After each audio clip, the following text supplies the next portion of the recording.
et ta loi de délivrance.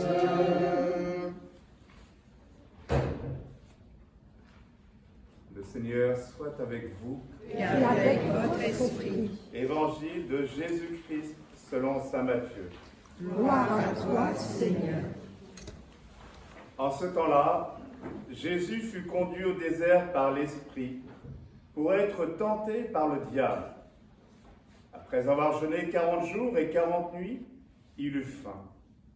Le tentateur s'approcha et lui dit : « Si tu es fils de Dieu, ordonne que ces pierres deviennent des pains. » Mais Jésus répondit : « Il est écrit, l'homme ne vit pas seulement de pain, mais de toute parole qui sort de la bouche de Dieu. » Alors le diable l'emmène à la ville sainte, le place au sommet du temple et lui dit : « Si tu es fils de Dieu, jette-toi en bas, car il est écrit, il donnera pour toi des ordres à ses anges, et ils te porteront sur leurs mains, de peur que ton pied ne heurte une pierre. » Jésus lui déclara : « Il est encore écrit, tu ne mettras pas à l'épreuve le Seigneur ton Dieu. » Le diable l'emmène encore sur une très haute montagne et lui montre tous les royaumes du monde et leur gloire.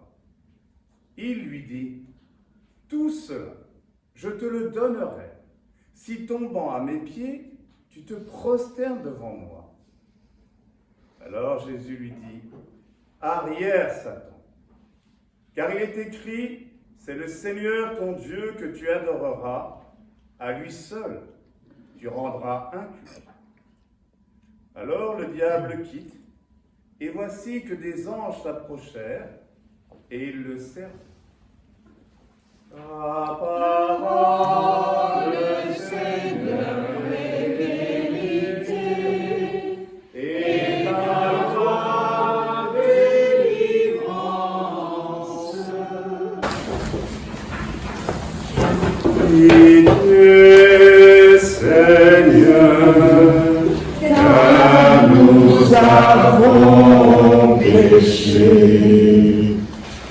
C'est bien, pitié Seigneur, car nous avons péché. Et pourtant, le psaume qui a été lu, chanté même, merci Marie, vraiment avec ce dépouillement recommandé en ce temps de carême, c'est bien en jeu. Pitié pour moi, lave-moi tout entier de ma faute, purifie-moi de mon offense. Oui, je connais mon péché, contre toi seul j'ai péché. Crée en moi un cœur pur, mon Dieu. Ne me chasse pas loin, rends-moi la joie d'être sauvé. Seigneur, ouvre mes lèvres, et ma bouche annoncera ta louange. En jeu, et pourtant nous disons, pitié Seigneur, car nous avons péché. Parce que nous ne pouvons pas nous désolidariser les uns des autres. Ensemble, nous sommes plus forts. Seuls, le monde se déchire. Vivre la communion, ce que nous vivons chaque dimanche, mais pas simplement pour la vivre chaque dimanche, mais pour la vivre au quotidien. Et nous savons que ce n'est pas toujours facile, parce qu'il y a un ennemi dont la parole nous parle. Vous avez entendu la première lecture, il y a Monsieur Adam, Madame Ève, et puis l'intrus, là, c'est qui, là? Le serpent. Le serpent, on sait bien qui c'est, le serpent, et Jésus nous en reparle encore dans l'Évangile. Il l'appelle le diable. Mais est-ce que nous y croyons encore?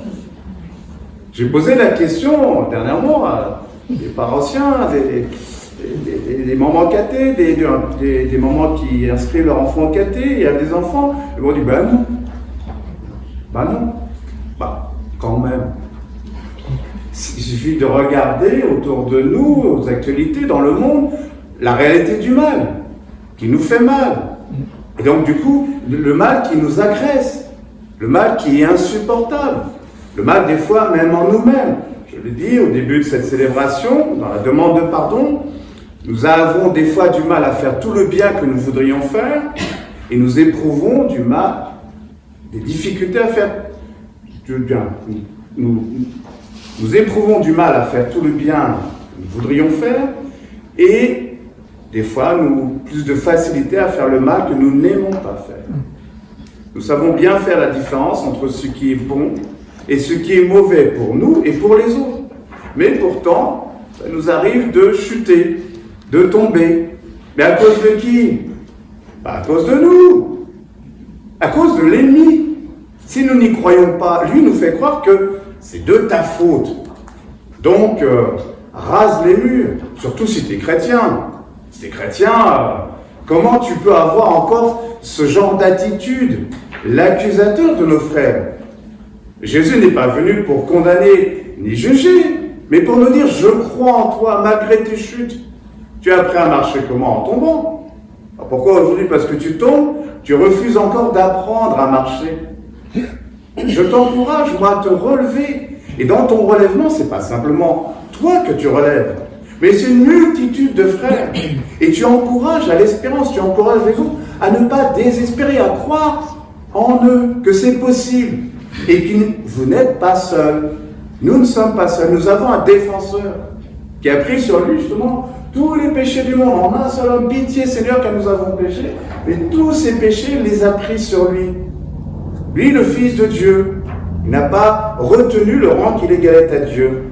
Et alors, dans la première lecture, nous avons entendu Dieu modela, Dieu planta, Dieu fit pousser, Dieu plaça l'homme, Dieu fait tout concourir au bien, tous ceux qui veulent recevoir ce bien, tous ceux qui veulent rester reliés à lui pour recevoir tout ce qu'il veut offrir, mais pas simplement à soi, au monde. Et on nous dit, le serpent est là, et qu'est-ce qu'il dit? Il tente qui? Madame Ève. Pas de sa faute, Madame Ève. Ça aurait été Monsieur Adam, ça aurait été la même chose. Hein. Voilà, alors, dans l'histoire, on a regardé ça, et puis, du coup, on a des fois un regard sur les femmes comme si elles seraient plus tentatrices que les hommes. Mesdames, hein. Enfin, je ne veux pas dire contraire, sinon... Mais, la femme, effectivement, qu'est-ce qu'elle fait lorsque le serpent lui dit, alors, le doute. Alors, Dieu vous a vraiment dit? Vous êtes sûr que vous avez bien compris, comme si la femme n'était pas intelligente pour savoir exactement ce que Dieu lui avait dit.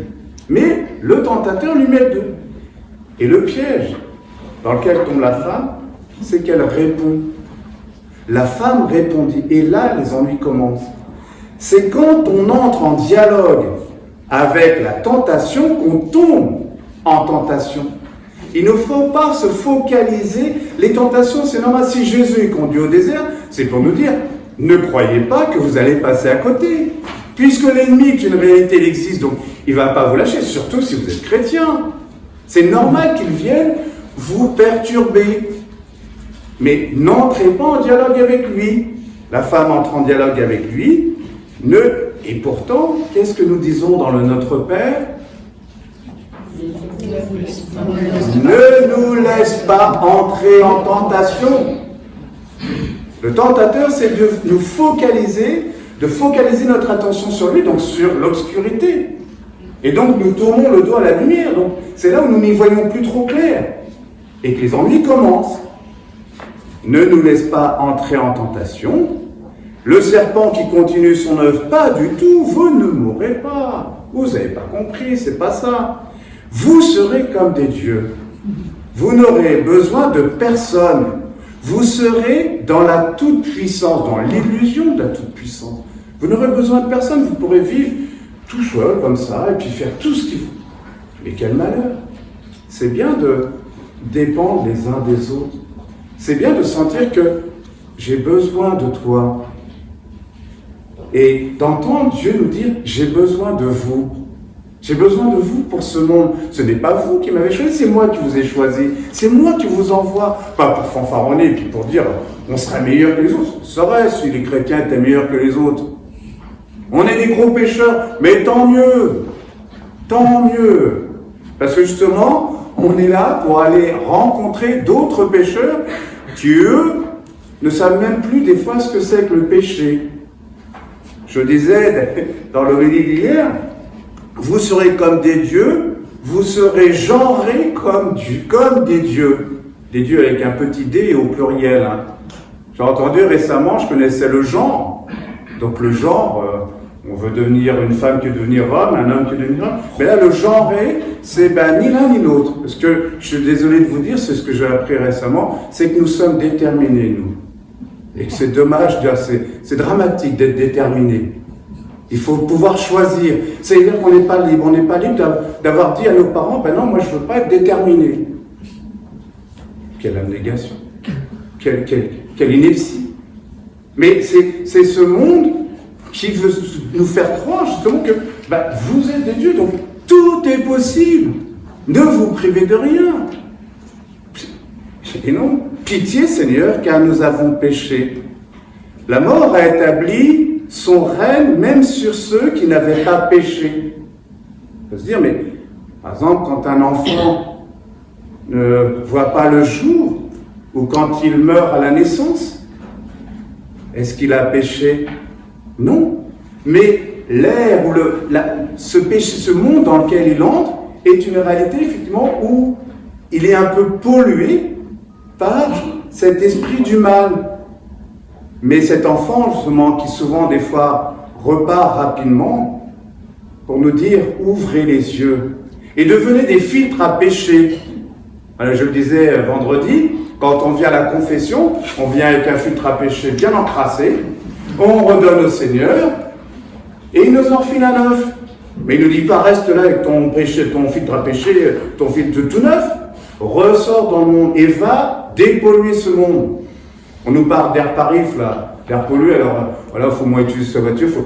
Mais devenons des dépollueurs de péché dans le monde. C'est pour ça que c'est pas grave si nous tombons. Dieu nous dit, je te fais confiance. Rends l'air de ce monde un peu plus pur. Oui, c'est en effet à cause d'un seul homme, par la faute d'un seul, la mort a établi son règne, combien plus à cause de Jésus-Christ, et de lui seul régneront-ils dans la vie ceux qui reçoivent en abondance le don de la grâce qui les rend justes, le don gratuit. Avec Dieu, tout est gratuit. Avec le tentateur, il y a toujours une condition. Vous avez entendu dans l'Évangile, si tu te prosternes devant moi, si, a toujours une condition. Avec Dieu, c'est sans condition. C'est un amour gratuit qui ne demande qu'à être reçu. Oui, la grâce à recevoir, c'est bien celle de sa miséricorde, qui sauve de la mort éternelle pour entrer dans la vie éternelle. Notre vie ne se limite pas, ne s'arrête pas au seuil, au seuil de l'amour. Juste avant cette célébration, je suis passé à Bayer récupérer cette belle composition pour signifier ce temps du désert, et le Seigneur, voilà, il m'a donné là, comme un peu une lumière, une personne que j'ai reçue cette semaine, dont je vais célébrer la naissance au ciel de son époux mardi prochain. Et on s'est reconnus. Et je lui ai dit, voilà, je vais célébrer la messe et je prierai pour votre époux. Et votre époux est déjà là pour nous donner un petit clin d'yeux, pour nous dire, mais je suis là. Je suis là et je continuerai de veiller sur toi, sur le prêtre aussi, sur vous tous. Dans l'Évangile, Jésus, bien conduit au désert, on se dit, mais pourquoi fallait-il qu'il soit tenté? Alors, je vais vous lire une petite homélie de Saint Augustin, qui témoigne autour du psaume 60. Le Christ était tenté par le diable. Dans le Christ, c'est toi qui étais tenté. C'est toi qui étais tenté parce que le Christ tenait de toi sa chair pour te donner le salut. Tenait de toi la mort pour te donner la vie. Tenait de toi les outrages pour te donner les honneurs. Donc il tenait de toi la tentation pour te donner la victoire. Si c'est en lui que nous sommes tentés, c'est en lui que nous dominons le diable. Ne comptons pas sur nos forces. Le diable est une réalité réelle dont nous ne pouvons pas lutter à main nue et tout seul. Ça serait une illusion. Ça, c'est le premier mensonge du diable, de dire, mais comme il l'a fait avec elle, mais si on entre en dialogue, on va discuter, on va dialoguer. Et là, c'est le piège. Tu remarques que le Christ a été tenté, et tu ne remarques pas qu'il a vaincu. Reconnais que c'est toi qui es tenté en lui, et alors reconnais que c'est toi qui es vainqueur en lui. Il pouvait écarter de lui le diable, Mais s'il n'avait pas été tenté, il ne t'aurait pas enseigné, à toi qui dois être soumis à la tentation, comment on remporte la victoire. La victoire, que ce soit pour un sport, que ce soit pour toutes les disciplines, nécessite un entraînement. Donc le tentateur, quand il nous fait chuter, moi ça m'arrive comme ça, je dis, ben, oui, tu peux faire malin avec moi, tu peux mais devant lui, tu feras moins le malin. Tu feras moins le malin. Parce que lui, c'est ton maître. Et donc même si on est soumis à la tentation, devant notre Dieu, devant notre Sauveur, il se tait. Alors faisons taire justement celui qui nous fait beaucoup de tort, celui qui veut que nous restions divisés, que nous n'arrivions pas à croire en cette paix. Et le temps du carême, c'est un temps pour nous, un temps pour moi personnellement, et un temps pour nous pour se reposer comme une bonne retraite. Le Seigneur nous l'a dit dans l'évangile de mercredi dernier, lorsque tu jeûnes, parfume-toi la tête, fais-toi beau, fais-toi belle. On a envie, en te regardant, de découvrir celui qui a tant à nous donner et qui a tant à faire en le laissant faire dans nos vies et pour le monde entier. Amen.